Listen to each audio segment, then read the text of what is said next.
Iran threatened on Saturday to escalate the war raging in the Middle East by targeting any facility in the region with U.S. ties after Washington bombed its main energy hub. As the conflict entered its third week, Iran projected defiance after U.S. forces hit military sites at Karg Island, which handles 90% of Iranian oil exports.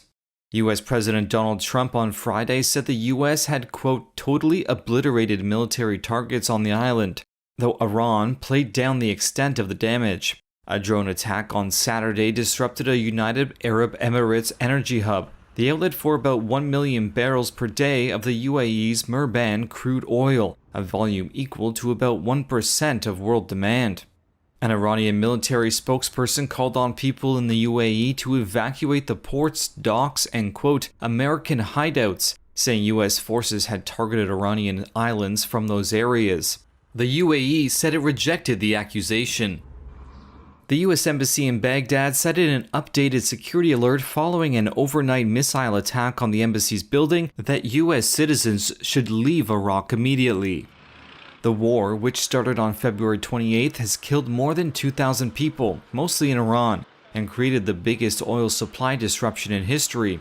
Iran's foreign minister said there would be a response to any attack on its energy facilities and warned it would target U.S. companies in the region or companies in which the U.S. had shares. Trump on Saturday called on nations to send warships to keep the Strait of Hormuz open for shipping. The White House did not respond to a request for comment on whether any countries had agreed to send ships. Iranian Supreme Leader Mojtaba Khamenei has said the strategic waterway should remain closed.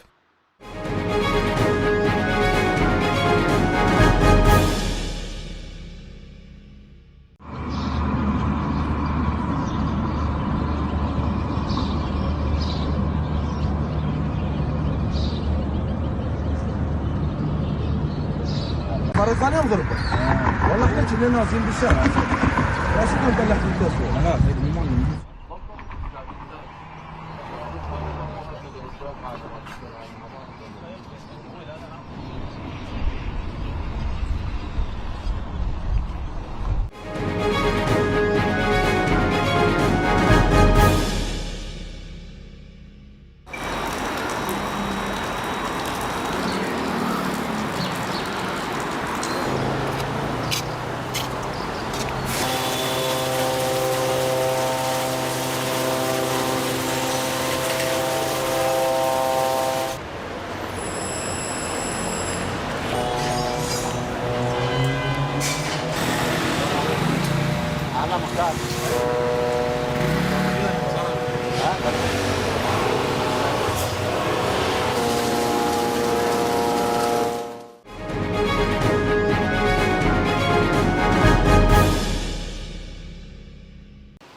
With an oil blockade imposed by U.S. President Donald Trump pushing Cuba deeper into economic crisis, President Miguel Díaz-Canel said on Friday that his country has opened talks with the U.S. government as the communist-run nation grows increasingly desperate.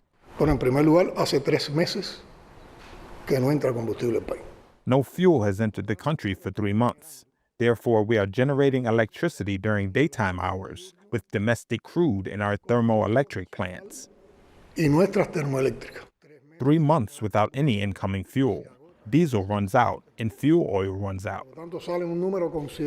Therefore, a considerable number of megawatts that we were generating, especially for peak hours and nighttime hours, drop out of that generation system and put the system in a situation of great instability. Y ponen el sistema en una situación de mucha inestabilidad. Díaz-Canel said he hoped the negotiations would move the two longtime rivals, quote, away from confrontation. Trump cut off Venezuelan oil shipments to Cuba and threatened to slap tariffs on any country that sells oil to Cuba. It's been that way since the U.S. captured Venezuelan President Nicolas Maduro, Cuba's most important ally, and removed him from power. Cuba's residents have been living the majority of their days without electricity, and that's on top of rising prices after years of economic crisis.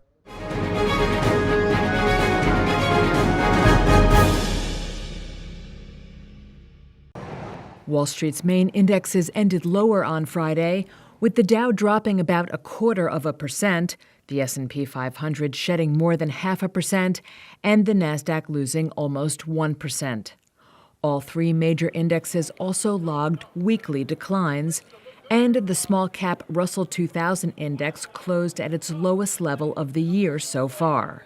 Still, Nancy Tengler, CEO and Chief Investment Officer at Laffer Tengler Investments, said strong corporate fundamentals should keep this market trending higher in the wake of geopolitical strife. I view this as an opportunity, as it always has been historically, but also because not only was earnings season excellent, that's backward looking, but guidance was remarkable and margins are at historic highs. So I think you want to be long this market, use this as an opportunity to switch around your portfolio, add to the leaders. Stocks on the move included software maker Adobe, which slid 7.5% after the company's longtime CEO said he will leave his role once a successor is appointed, renewing worries over potential AI disruption.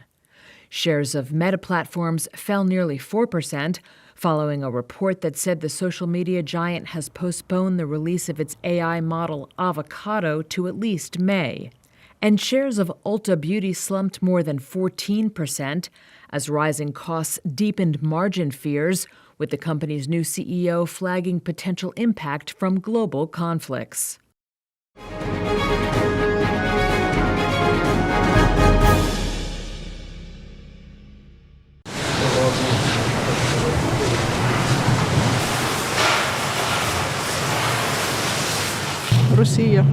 There's no way Russia will stop. Nothing is ever enough for them. We didn't bother them, but they came to us. They've caused so much suffering. Everything was exploding, and then about 5 o'clock, the windows blew out. Everyone jumped up. The child was screaming, scared, and then we ran out into the street and saw the fire.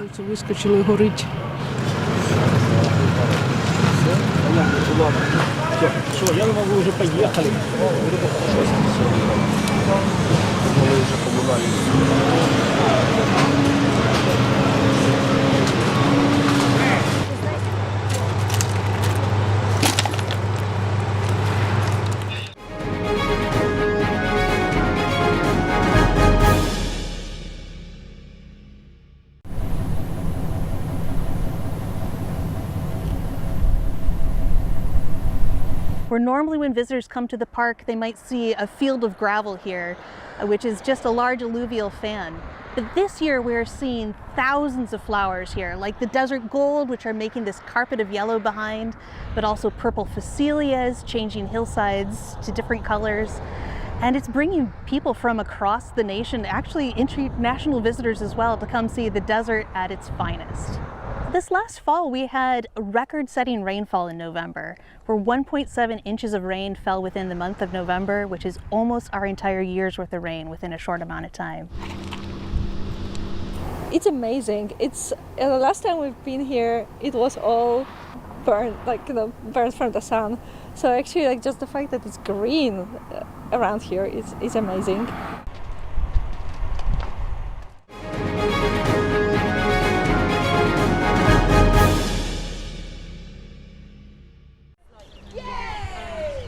Horse riding has long been considered a pastime of the wealthy, but at Britain's most urban riding school, it is giving children from disadvantaged backgrounds a leg up. The Ebony Horse Club is a charity located between train tracks and council housing in London's Brixton. Parts of the area are among the most deprived in England. The club caters to about 160 children a week, many of whom, like 9-year-old Matthew Sanchez, hadn't even encountered a horse before. It feels good because other schools don't get the chance to do it. And it just feels nice to do something, like we get an advantage a little.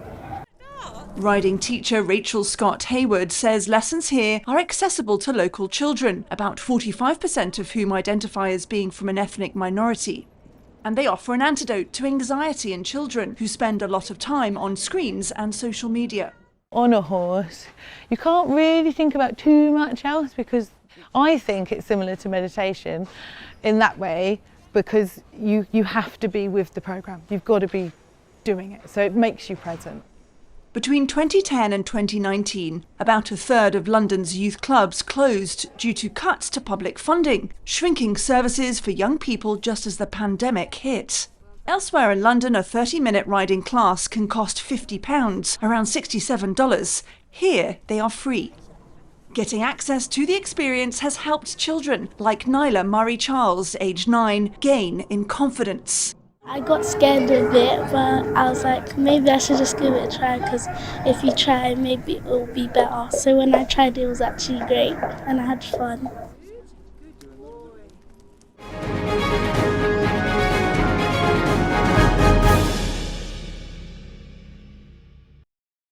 Archaeologists in Turkey have found evidence that ancient Roman medicine involved an unusual ingredient, human poop.